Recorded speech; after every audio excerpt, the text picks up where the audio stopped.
Olá pessoal, boa noite. Hoje estou começando uma série de vídeos nos quais eu pretendo abordar as doenças oncohematológicas mais frequentes.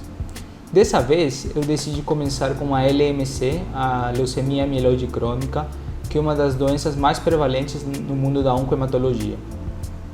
Para começar, eu queria explicar um pouco sobre os conceitos básicos, e a LMC é basicamente uma doença mieloproliferativa crônica que tem a presença do cromossomo Filadélfia. E para isso, a gente tem que entender que a doença surge através de uma alteração no cromossoma, né? Acontece uma translocação entre os cromossomos 9 e 22, que vai permitir a formação do famoso cromossomo Filadélfia, o qual foi descoberto em 1960. A partir dessa translocação, dessa alteração cromossômica, nós vamos ter o que seria a presença de uma proteína anômala que vai permitir uma vantagem proliferativa nas células tronco-hematopoéticas. Significa basicamente que acontece uma alteração no cromossoma entre o cromossomo 9 e 22, que existe uma mistura entre eles, e isso, como consequência final, vai trazer com que as células hematopoéticas ganhem uma proliferação quase que perpétua. Então as células vão começar a proliferar de forma descontrolada durante muitos meses e anos, né? Eu fiz uma pequena guia aqui. Bom, para entender um pouco sobre a epidemiologia da doença, a gente entende que todo ano a incidência anual está em torno de 1 a 2 pacientes novos por cada 100 mil habitantes. E que hoje em dia, graças à evolução das novas drogas de terapia-alvo, né, como são os ITKs, inibidores da tirosina quinasa, a sobrevida da grande maioria desses pacientes é praticamente a mesma de uma pessoa que não tem essa doença. Então, para vocês entenderem como mudou o panorama para nossos pacientes com LMC. É uma doença que, na grande maioria das vezes, é identificada em pacientes mais idosos, né, acima de 60 anos, em torno de 60, 74 anos, segundo algumas referências internacionais. E se alguém me perguntar, tá doutor, mas existe alguma coisa que eu posso fazer, algum fator de risco que me poderia levar a desenvolver essa doença? Na verdade é que a gente não tem muita evidência, né? A única evidência, e mesmo assim um pouco fraca, é a exposição à radiação. Então talvez se a gente pudesse evitar a radiação, seria uma forma que poderia de alguma forma diminuir o risco de desenvolver essa leucemia, né? Eu lembro muito quando começamos na época da residência, a gente tinha um ambulatório que era o famoso ambulatório da triagem, que nós atendíamos os casos que vinham ao nosso hospital da rede pública, da periferia, e muitas vezes os pacientes chegavam com algum hemograma, né, algum hemograma alterado, caracteristicamente com muitos leucócitos ou plaquetas elevadas, e uma série de sintomas, né? Então essa era a apresentação típica, pacientes idosos, como eu mencionei inicialmente, que por algum motivo, basicamente sintomas inespecíficos, eles procuravam algum médico na rede pública, nos hospitais da periferia, né? E na hora de fazer o famoso check-up, eles pediam um hemograma e encontravam que o hemograma vinha com, às vezes, uma hemoglobina boa, não era nem anemia mesmo, mas era uma leucocitose importante, né? A gente vê geralmente leucócitos acima de 50 mil, 100 mil vezes o valor normal, e com um desvio escalonado, né? A gente sabe que tem neutrófilos segmentados, mielócitos, metamielócitos, enfim, uma série de alterações no hemograma que chama muito atenção, e às vezes pode apresentar um aumento de plaquetas, né? Que também é uma apresentação bastante frequente. Então, basicamente, o clínico, quando encontra essa alteração no dia a dia, eles já encaminham para o hemato para nós podermos fazer uma investigação um pouco mais detalhada. Bom, fora o hemograma, que na grande maioria das vezes é o principal achado do laboratório, o paciente muitas vezes vai queixar de cansaço, fadiga, anorexia, que seria a falta de apetite, né? Muitas vezes, quando a doença está em plena atividade, não? Ainda não está com tratamento, o baço também é uma coisa que chama muita atenção, porque o baço cresce muito. O baço fica na parte superior esquerda do abdômen, então quando o baço cresce muito, além de ele ocupar um espaço importante, ele vai comprimindo os outros órgãos dentro da cavidade abdominal, principalmente o estômago. Então é muito frequente escutar pacientes que reclamam que eles já não conseguem comer tanto, ou que eles sentem um desconforto, um peso na no abdômen. Então, são sintomas inespecíficos que sempre acompanham os pacientes, né?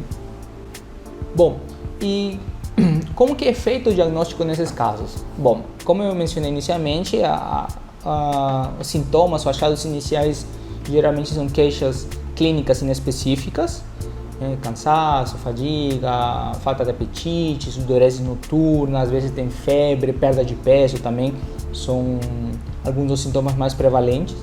Aí você vai ter a clínica do paciente, vai ter um achado de hemograma alterado. Então, a primeira hipótese que a gente vai ver, que a gente vai pensar, são uma provável leucemia LMC, né? Leucemia mieloide crônica. Bom, para isso, para podermos confirmar o diagnóstico, a gente tem algumas ferramentas, né, laboratoriais. Temos principalmente o mielograma, que é um aspirado de medula, né? A gente chega dentro do osso, que é o tutano, né? Que é um termo muito mais fácil das pessoas entenderem. É ali onde fica a fábrica das células. Então, nós com anestesia local conseguimos fazer um furinho, entramos com uma agulha, aspiramos essa medula do paciente. Isso vai ser um dos principais elementos na avaliação inicial, mas para identificar em que fase a doença está, que já vou falar um pouquinho mais na frente. Depois disso, temos a análise do cariótipo, porque além de ter a translocação 922, que está frequente na grande maioria dos pacientes, podemos achar algumas outras alterações cromossômicas que podem significar um pior prognóstico para os pacientes, né? E o que mata assim o diagnóstico, o que fecha o diagnóstico, é o achado de algum laboratório de biologia molecular, né? Para isso temos o FISH, que é um exame bem caro, tá? Na rede pública geralmente não é feito, porque realmente é um exame muito caro. E o que hoje em dia é utilizado muito mais frequentemente na grande maioria dos centros é o RT-PCR, né? Que também é outra metodologia de biologia molecular, que vai permitir um sequenciamento e, na verdade, uma amplificação do DNA para poder identificar onde que está a mutação, né? Então, basicamente, nós vamos ter o hemograma, temos o aspirado de medula, que nos vai permitir identificar em que fase que a doença está, o cariótipo citogenética, que permite identificar alterações cromossômicas, e o laboratório de biologia molecular FISH ou RT-PCR, né? Bem, e como eu mencionei anteriormente, a importância do mielograma vai ser permitir-nos identificar em que fase a doença se encontra.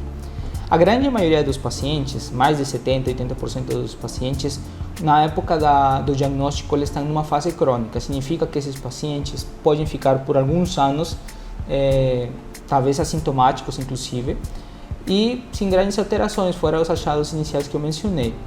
Segundo os estudos anteriores, segundo as referências que nós estudamos, nós sabemos que antes da época do imatinib, que é um dos principais medicamentos que utilizamos no tratamento, esses pacientes sem tratamento nenhum conseguiam viver por pelo menos de 3 a 5 anos sem uma piora importante, sem uma progressão da doença, né? Então, a fase crônica é aquela fase na qual a doença está, entre aspas, estável, sem grandes alterações, mas definitivamente a doença está em atividade, né? Se a gente não iniciar o tratamento precocemente. Depois, dependendo a situação na qual o percentual de blastos, né, que são as células mais imaturas, se encontra no sangue, podemos começar a migrar para uma fase acelerada e posteriormente para uma fase leucêmica, né, que a gente chama de fase blástica, crise blástica. Basicamente é uma agudização da leucemia crônica. Então, a fase acelerada é uma fase que não chega a ser uma leucemia aguda, mas que está em caminho geralmente está associado a surgimento de novas alterações cromossômicas, né? Nessa fase, na fase acelerada, nós sabemos que se não é feito nenhum tipo de tratamento, seja uma mudança ou iniciarmos algum tipo de medicamentos, ITKs, ou o transplante, às vezes também o paciente não tem condições de ser submetido a um transplante, a sobrevida em média é de 12 a 18 meses. Então percebemos que a doença já tem um prognóstico muito pior, uma fase mais agressiva. E bom, temos finalmente a crise blástica ou a fase blástica, que seria já em si uma leucemia aguda, né? Que realmente o prognóstico desses pacientes é muito grave, é muito ruim. e sim a sobrevida nesses pacientes em torno de 7 a 11 meses, né? Então, como vemos, cada vez que a doença vai evoluindo de uma fase para outra, a sobrevida, né, a expectativa de cura desse paciente é muito pequena, né? A sobrevida desses pacientes é muito menor. E falando um pouco sobre se tem tratamento de suporte, o que a gente faz depois que a gente fechou o diagnóstico, né? Felizmente, foi descoberto em 2001, que já foi aprovado para uso em pacientes, os inibidores da tirosina quinase. O mais famoso e o primeiro deles foi o imatinib, tá? É um medicamento que foi uma molécula, na verdade, que foi liberada para o mercado, para o comércio em 2001. E a partir da utilização desse medicamento, posteriormente surgiram outros dos quais já vou falar daqui a pouco, as curvas de sobrevida mudaram dramaticamente, né? Eu vou colocar em algum quadro aqui e também na descrição do vídeo um link sobre o artigo, onde vemos como a sobrevida dos pacientes com LMC que respondem a imatinib se iguala praticamente a paciente que não tem leucemia, que não tem um diagnóstico. Então, para nós entendermos as vantagens de uma terapia-alvo na oncohematologia, né? Bom, fora a imatinib, que foi o inibidor, o ITK de primeira geração, temos alguns outros, né? Como são o dasatinib, nilotinib, posteriormente foi identificado o bosutinib, e para as formas resistentes com algumas mutações específicas temos o ponatinib, né? Que é de última geração.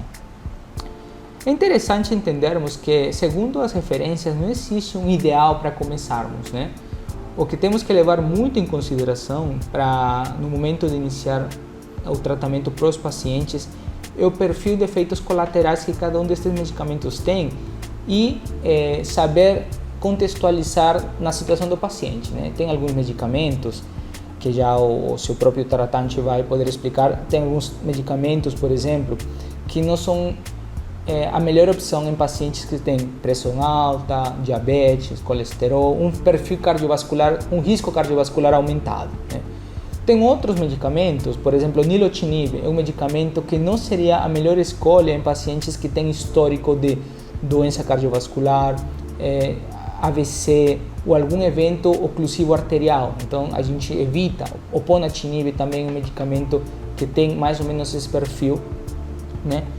Para mencionar, por exemplo, aqui o dasatinib é um medicamento que está associado ao surgimento de derrame pleural, que seria basicamente acúmulo de água no pulmão, ou está associado também à hipertensão pulmonar. Então, se nós estamos diante de um paciente que já tem um histórico prévio de algum comprometimento pulmonar, talvez dasatinib não seria um melhor medicamento para começar, né?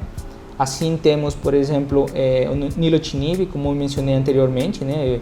Eventos cardiovasculares, neurovascular, o AVC, ou doença arterial periférica.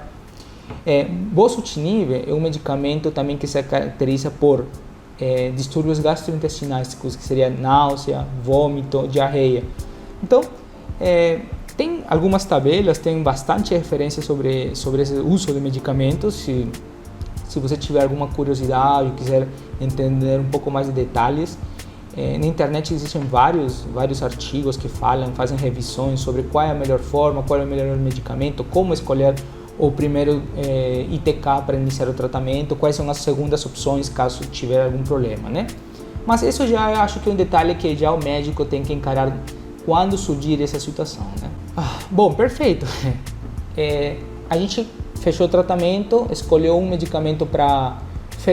Bom, a gente fechou o diagnóstico, escolheu um medicamento para iniciar o tratamento, e daí, como que a gente acompanha? Será que está funcionando, está dando certo? Como que nós podemos avaliar a resposta, né? Então, para isso, temos alguns critérios, alguns parâmetros. Por um lado, temos a resposta hematológica, que a gente avalia nos pacientes. Primeiro, tem que ter resolução dos sintomas, né?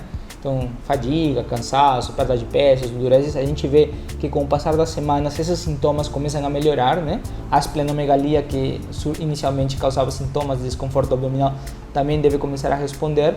Por outro lado, se vemos o hemograma, devemos começar a perceber, por exemplo, a queda dos leucócitos, né?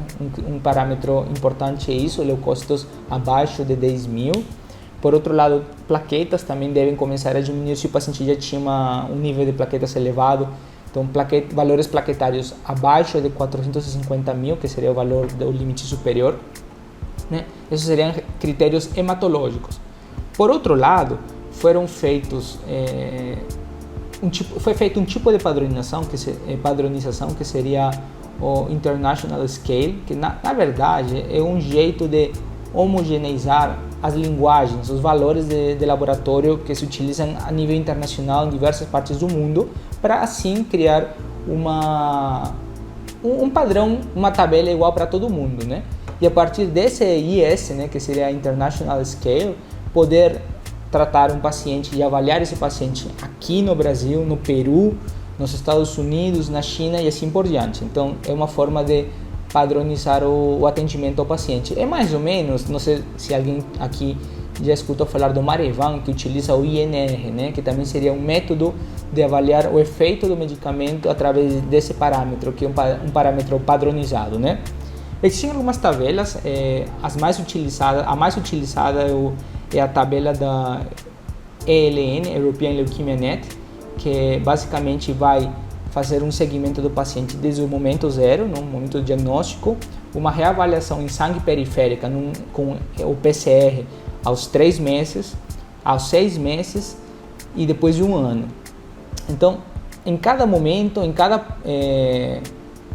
do acompanhamento, né, nós esperamos que os valores desse IS comecem a cair, né? É um pouco difícil de explicar com palavras, mas eu vou colocar aqui no vídeo, estou colocando uma tabelinha com a explicação de como é. Por exemplo, nos primeiros 3 meses eu espero uma queda de menos de 10%, nos 6 meses que o valor começa a cair para menos de 0,1% ou 1%, depois vai para 0,01% e assim por diante, né?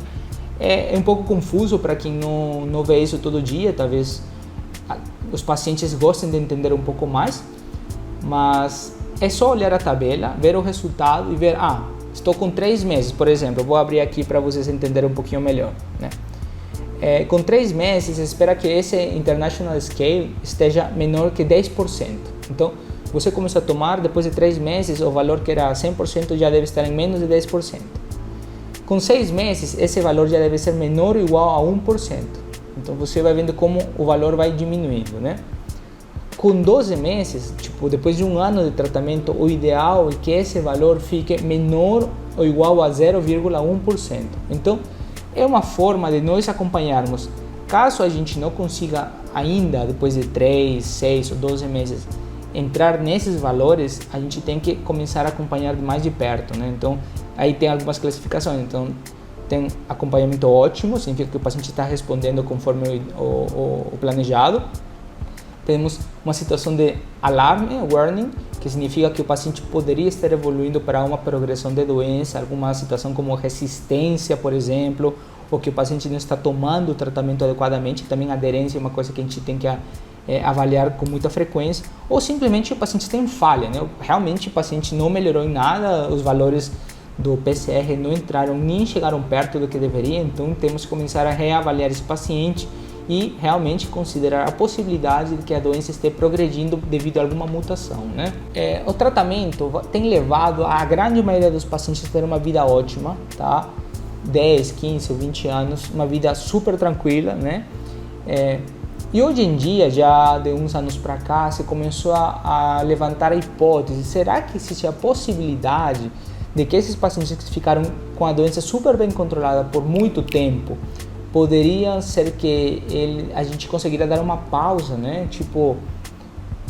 Parar o medicamento, esperar ver se a doença volta ou não volta, né? Perde o controle. Não é que seja uma cura, mas é uma fase de tratamento sem medicamento e ver o que acontece, né? Então, essa hipótese foi levantada já há alguns anos e cada vez tem surgido trabalhos multicêntricos, principalmente na Europa, que demonstram que sim, que é possível fazer esse tratamento, porém, precisamos de que o paciente entenda alguns critérios que são obrigatórios para poder incluir nossos pacientes nesses protocolos. E como eu mencionei, o paciente tem que estar muito ciente, muito orientado das demandas que isso precisa, né? Eu tenho aqui alguns critérios que são obrigatórios, eu vou ler para vocês, né? Bom, principal, né, e o mais básico de todos eles é que a leucemia esteja na fase crônica, não pode ser nenhuma fase acelerada, nenhuma crise blástica, né?